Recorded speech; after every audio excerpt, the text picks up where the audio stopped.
میرا بندہ نوافل کے ذریعے سے میرا تقرب حاصل کرتا جاتا ہے یہاں تک کہ میں اس کی آنکھیں بن جاتا ہوں جن سے وہ دیکھتا ہے، اس کے کان بن جاتا ہوں جن سے وہ سنتا ہے، اس کے ہاتھ بن جاتا ہوں جن سے وہ پکڑتا ہے، اس کے پاؤں بن جاتا ہوں جن سے وہ چلتا ہے۔ حدیث قدسی، اور سارے وہابی بھی مانتے ہیں اس کو، یہ نہ سمجھیے کہ یہ کسی صوفی کی بڑھ ہے، حدیث صحیح عند کل المحدثین۔ اللہ ہاتھ بن جاتا ہے آپ کا، اللہ پاؤں بنتا ہے آپ کا، اللہ آنکھ بنتا ہے آپ کی، اللہ کان بنتا ہے آپ کا۔ یہ بہت اونچی بات ہے، بہت اونچی بات ہے، بہت اونچی بات ہے، لیکن یہ تقرب بالنوافل کا درجہ کہاں آئے گا؟ جہاں آپ ایک اسلامی نظام کے تحت سانس لے رہے ہیں، جہاں وہ اسلامی نظام نہیں ہے، پہلا فرض تن من دھن اس نظام کو بدلنے کے لیے لگا دینا۔ اگر یہ نہیں ہے تو نماز نہیں ہے، منہ پر دے ماری جائے گی۔ میں جو کچھ کہہ رہا ہوں علی وجہ البصیرت کہہ رہا ہوں، میری پوری زندگی کے مطالعے کا نچوڑ ہے۔ نماز منہ پر دے ماری جائے گی، روزے منہ پر دے مارے جائیں گے۔ یو ریکنسائل یور سیلف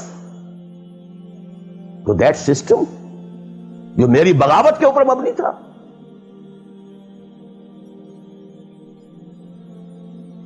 پہلا فرض یہ تن من دھن، you can not reconcile with that system, you can not accept that system. اس میں اپنے آپ کو اکوموڈیٹ کرنا، اس میں اچھے کیریئر تلاش کرنا، اس میں اچھی جائیداد بنانا، اس میں پیسہ جمع کرنا، اس میں اچھی سے اچھی بچوں کو ایجوکیشن تاکہ بہتر سے بہتر زندگی وہ بھی گزار سکیں، سب کا سب حرام، مطلقاً حرام۔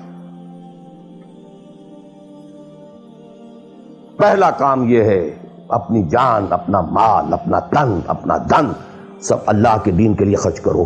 سبسسٹنس لیول کے اوپر صرف جان کو باقی رکھنے کے لیے جو ناگزیر ہے، that is allowed, nothing more. This is the point, crucial point. اب ہمارے سامنے حدیثیں ہوتی ہیں اور سارے فضائل کی کتابیں ہیں اور یہ ہیں جن کا تعلق اس ماحول سے تھا جب کہ دین قائم ہو چکا تھا،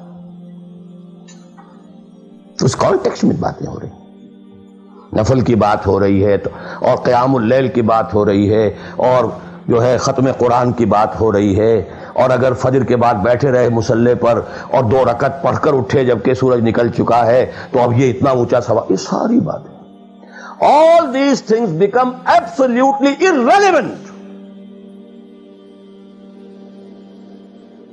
The deciding factor is دین غالب ہے، ٹھیک ہے، چلو نوافل کی طرف، قرات کی طرف چلو، جتنا آگے سے آگے یتقرب الی العبد بالنوافل، ورنہ تقرب بالفرائض پہلے فرض کرنے ہوں گے، اور فرضوں میں پہلا فرض جہاد ہے۔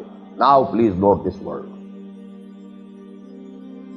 جہاد اصل میں اس جد و جہد کا جامع عنوان ہے، your struggle against that system۔ لہذا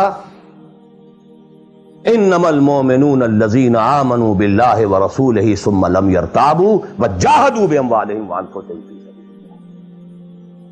Integral part of the definition of a مومن۔ اگر زندگی اس سے خالی ہے یا اتنی ہے، بس جتنی ہو جائے نفل کے درجے میں، اصل وقت، اصل دھارا بہ رہا ہے دنیا کی طرف، دنیا کے حصول کے لیے، جتنا پھیل سکیں، جتنا پھل سکیں، جتنا پھول سکیں، جتنی جڑیں گہری جما سکیں، جتنا کچھ اولاد کے لیے چھوڑ کر مر سکیں، جتنا اولاد کو زیادہ سے زیادہ دنیا کی سہولتیں دینے حاصل کرنے کے قابل بنا کر جا سکیں، ساری تو توانائیاں اور ساری قوتیں اور ساری صلاحیتیں اور سارے اوقات تو کپے ہوئے اس میں۔ اچھا اب کوئی تھوڑا سا دین کا کام بھی، آخر دھوکہ تو اپنے آپ کو دینا ہی ہے نا.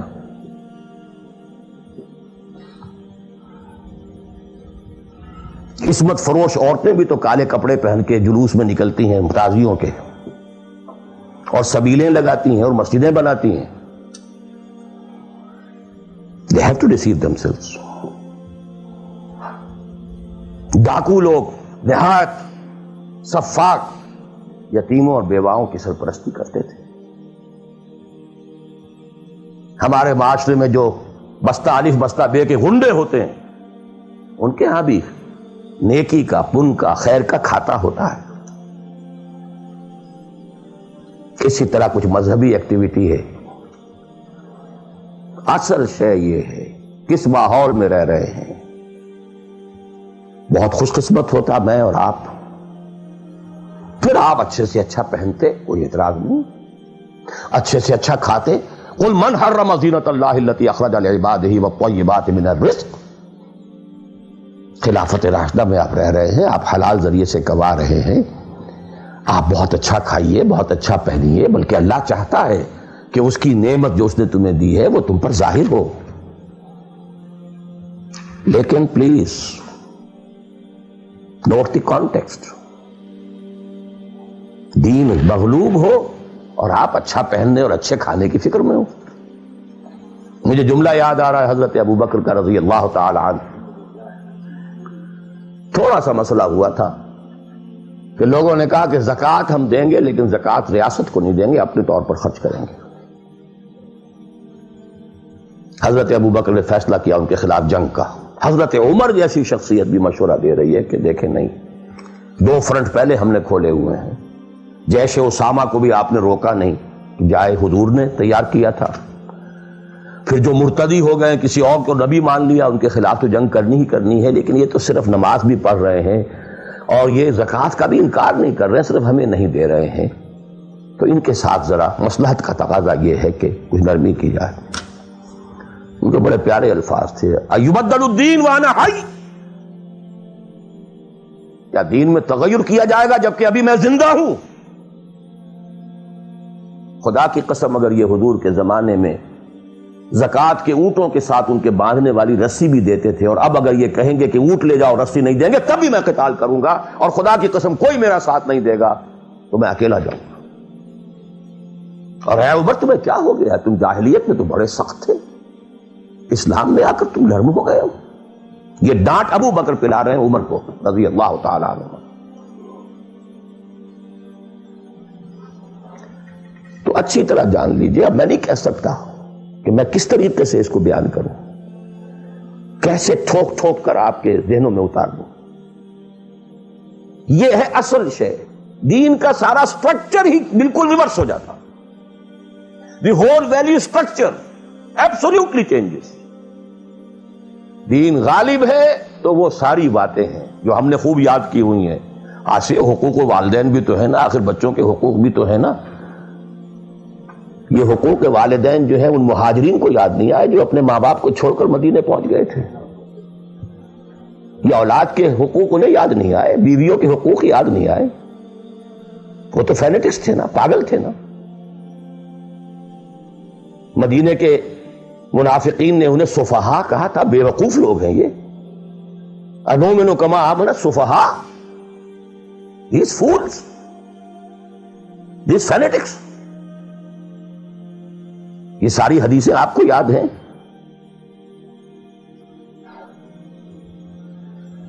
فرق ہے. اسلام غالب ہے تو مسئلہ کچھ اور. اچھا کھائیں، اچھا پہنیں، نوافل ہے، نوافل پر نوافل ہے. جتنی ترقی کیجئے، دنیا میں کرنا چاہیں دنیا میں کیجئے، روحانی ترقی کرنا چاہیں روحانی ترقی کیجئے. سارے میدان کھلے. علم میں، پروفیشن میں، کسی خاص فن میں ترقی کرنا چاہے کیجئے.